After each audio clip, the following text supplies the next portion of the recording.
Good morning students. आज हम enthalpy of formation की बात करेंगे। इसको हीट ऑफ फॉर्मेशन भी बोलते हैं। एंथैल्पी का क्या मतलब होता है? हीट जितनी हमारी इवॉल्व हो रही है या फिर एब्सॉर्ब हो रही है उसको हम बोलते हैं एंथैल्पी। एंथैल्पी ऑफ फॉर्मेशन की बात हो रही है कितनी हीट एब्सॉर्ब होगी और कितनी हीट इवॉल्व होगी जब एक मोल ऑफ सब्सटेंस की फॉर्मेशन होगी। एक मोल ऑफ कंपाउंड हम तब बनाएंगे, एक मोल ऑफ सब्सटेंस तभी बनाएंगे उन कॉन्स्टिट्यूएंट एलिमेंट से बनाएंगे जो एलिमेंट्स मोस्ट स्टेबल स्टेट्स में होंगे। मतलब कि जो एलिमेंट्स मोस्ट स्टेबल स्टेट्स में लाई करेंगे उनकी हीट ऑफ फॉर्मेशन ज़ीरो होगी, उनकी क्या होगी, एंथैल्पी एग्जिस्ट करेगी। देखो definition, it is the amount of heat evolve और absorb when 1 mole of the substance is directly obtained from its constituent elements.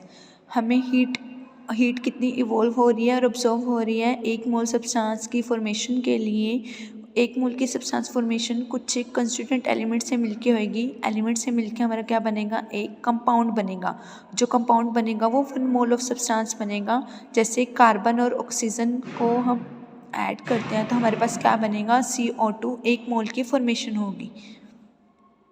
जैसे ये मोस्ट स्टेबल एलिमेंट्स हैं हमारे पास, इनकी हीट ऑफ फॉर्मेशन हमेशा जीरो होगी। जैसे कि H2 अगर आपका गैस स्टेट में है तो उसकी हीट ऑफ फॉर्मेशन जीरो होगी। सेम F2 के लिए उनकी भी हीट ऑफ फॉर्मेशन जीरो होगी। क्लोरीन के लिए, ब्रोमीन के लिए, आयोडीन के लिए अगर वो गैसेस स्टेट में है तो इनकी हीट ऑफ फॉर्मेशन ज़ीरो होएगी। ये most stable formation of element है जिनकी हीट ऑफ फॉर्मेशन ज़ीरो होती है। अगर मरकरी की बात करें, अगर लिक्विड में है तो ज़ीरो होएगा। कार्बन अगर आपका ग्रेफाइट की फॉर्म में है तब ज़ीरो होगा। अगर सल्फ़र आपका रोम्बस फॉर्म में है तो भी ज़ीरो होएगा। सोडियम आपका सॉलिड फॉर्म में है और ऑक्सीजन गैसेस फॉर्म में है तब भी आपका हीट ऑफ फॉर्मेशन क्या होगी, ज़ीरो होगी। एक रिएक्शन देखते हैं हम लोग। Na+ में हाफ Cl2 आपका क्या बनेगा, NaCl, मतलब कि यहाँ पे हमारे पास 1 मोल ऑफ कंपाउंड की फॉर्मेशन हो रही है। 2 कार्बन प्लस में 2H2 और O2 मिलके हमारे पास क्या बन जाता है, CH3COH।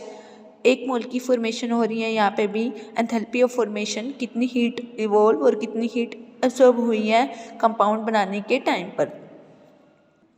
पेपर में अब क्वेश्चन आ जाता है, कोई भी 4 आपको रिएक्शंस दी जाएंगी, उसमें से आपसे पूछा जाएगा कि इसमें से करेक्ट एक्सप्लेनेशन कौन सी है एंथैल्पी ऑफ रिएक्शन के लिए या फिर एंथैल्पी ऑफ फॉर्मेशन के लिए। फर्स्ट इक्वेशन में हमें क्या दिया हुआ है, कार्बन डायमंड की फॉर्म में दिया हुआ है, H2 गैस की फॉर्म में दिया हुआ है और ऑक्सीजन भी हमें गैसेस स्टेट की फॉर्म में दिया हुआ है। हमारे पास क्या बन जाता है, CH3COOH, मतलब 1 मोल ऑफ सब्सटेंस तो बन रहा है। क्या ये हमारी रिएक्शन सही है? बिल्कुल राइट एक्सप्लेनेशन है। नहीं, कार्बन यहाँ पे हमारे पास डायमंड फॉर्म एग्जिस्ट कर रहा है।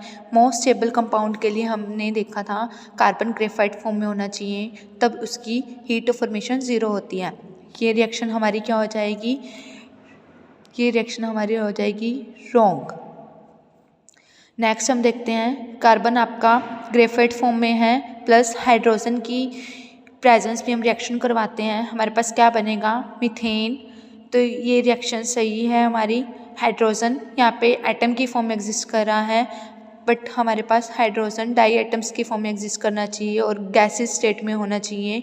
ठीक है, तो यहाँ पे हाइड्रोजन एटम्स की बात हो रही है, एलिमेंट की बात हो रही है, एलिमेंट की फॉर्म में एग्जिस्ट कर रहा है, तो इसलिए ये क्या होगी आपकी रिएक्शन रॉन्ग।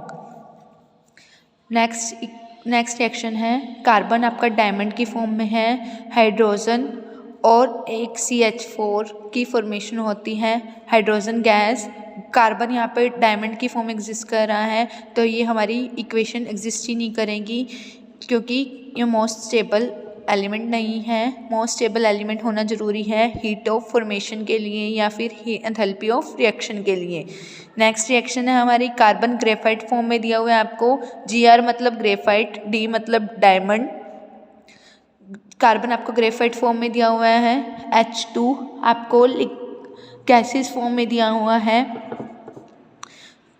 क्या बन जाता है 2CH4। ये भी रिएक्शन गलत है हमारी, क्यों? क्योंकि हमें प्रोडक्ट की फॉर्म में 2 मोल्स मिल रहे हैं जो क्या है हमारे लिए, हमें रिएक्शन कितने मोल्स के लिए चाहिए होती हैं? 1 मोल सब्सटेंस की बात हो रही है, जो हमारा कंपाउंड बनेगा 1 मोल सब्सटेंस का बनेगा, बट यहाँ तो 2 मोल सब्सटेंस की ऑकरेंस हो रही है, इसलिए ये भी रिएक्शन क्या है? रॉन्ग। नेक्स्ट हम बात करते हैं standard enthalpy of formation. Standard enthalpy का क्या मतलब होता है? स्टैंडर्ड नेम से क्लियर हो रहा है, स्टैंडर्ड मतलब स्टैंडर्ड स्टेट में होंगे सब, और एंथैल्पी हमारी क्या होगी? स्टैंडर्ड स्टेट में होगी। स्टैंडर्ड स्टेट मतलब कि कितनी कंडीशन होनी चाहिए? 298 केल्विन टेम्परेचर होना चाहिए और 1 बार एटमॉस्फेरिक प्रेशर होना चाहिए। स्टैंडर्ड स्टेट के लिए ये दोनों कंडीशंस होनी चाहिए। अगर ये दोनों कंडीशंस हैं तो मतलब कि हमारी सिचुएशन क्या है? स्टैंडर्ड स्टेट में है, heat of formation, standard enthalpy की बात कर रहे हैं। नेक्स्ट हम न्यूमेरिकल देखते हैं। Calculate the heat of the following reaction. F2O plus में H2O 2HF प्लस में O2 की फॉर्मेशन होती है। To the heats of the formation of F2O, H2O, HF are 22 kilo joule per mole, minus का 285 kilo joule per mole, minus का 276 kilo joule per मोल। आपको enthalpies given है, heat of reaction find out करनी है। Heat of reaction का formula हमारे पास क्या होता है? Heat of formation of product minus heat of formation of reactant. हमें प्रोडक्ट्स की एंथैल्पी दी हुई है, रिएक्टेंट की एंथैल्पी दी हुई है, जस्ट वैल्यू पुट करके हमने क्या निकालनी है? Heat of reaction find out करनी है। 2HF मतलब कि heat of formation of product, ये फॉर्मूला अप्लाई करेंगे।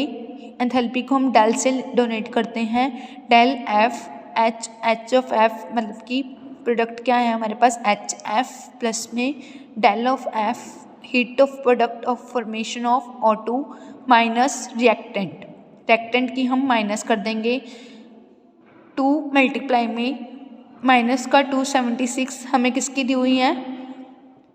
प्रोडक्ट की दी हुई है, और O2 के लिए हम 0 लेके चलेंगे, क्योंकि O2 आपको गैस स्टेट में दी हुई है और ये मोस्ट स्टेबल एलिमेंट्स होते हैं, हीट ऑफ फॉर्मेशन इनके लिए 0 होती है। वैल्यूज़ पुट करेंगे रिएक्टेंट्स की भी, प्रोडक्ट्स की, O2 के लिए 0 वैल्यू पुट कर देंगे, तो हमारी वैल्यू आ जाएगी माइनस का 289 किलो जूल।